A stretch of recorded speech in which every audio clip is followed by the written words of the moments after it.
আসসালামু আলাইকুম ভিউয়ার্স। আমি এই মুহূর্তে আছি আমাদের শেরপুরের ঐতিহ্য অতি পুরাতন জমিদার বাড়ি পনেতিনানি জমিদার বাড়ি এবং আমি আছি এই মুহূর্তে রংমহলের ছাদে। দেখতেই পাচ্ছেন আমাদের শেরপুরের এই ঐতিহ্যটা একদম নষ্ট হয়ে যাওয়ার পথে, ময়লা ধুলো বালি জঙ্গলে একদম কি একটা একাকার। কিন্তু দর্শনার্থীদের কিন্তু অভাব নেই। এখানে বিভিন্ন শ্যুট করেন, বিয়ের শ্যুট করতে আসে, ছবি তোলার জন্য, ফটো তোলার জন্য, অনেক কিছুর জন্য। কিন্তু দেখেন এখন রাস্তা যেহেতু শুক্রবার আরও সেই লেভেলের লোকজন চলে আসছে।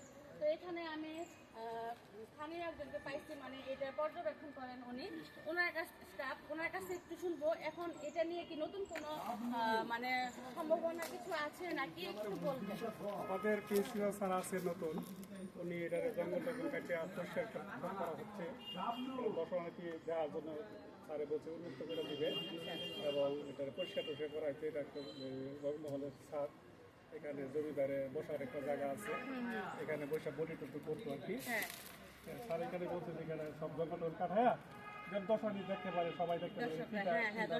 অনেক দূর থেকে আসছে। আমি একটা কথা বলি, আমরা কিন্তু অনেক জায়গায় যাই, প্রত্যেকটা জেলায় কিন্তু এরকম পুরাতন একটি করে জমিদার বাড়ি আছে এবং তারা কিন্তু খুবই সুন্দর মানে সেই পুরাতন কাজটাকে আরো সুন্দর করার জন্য রং করে খুবই সুন্দর করছে। কিছুদিন আগে আমি কিন্তু টাঙ্গাইল থেকে ঘুরে আসলাম।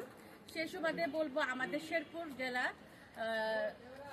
এখন সবার সামনেই পৌঁছে গিয়েছে।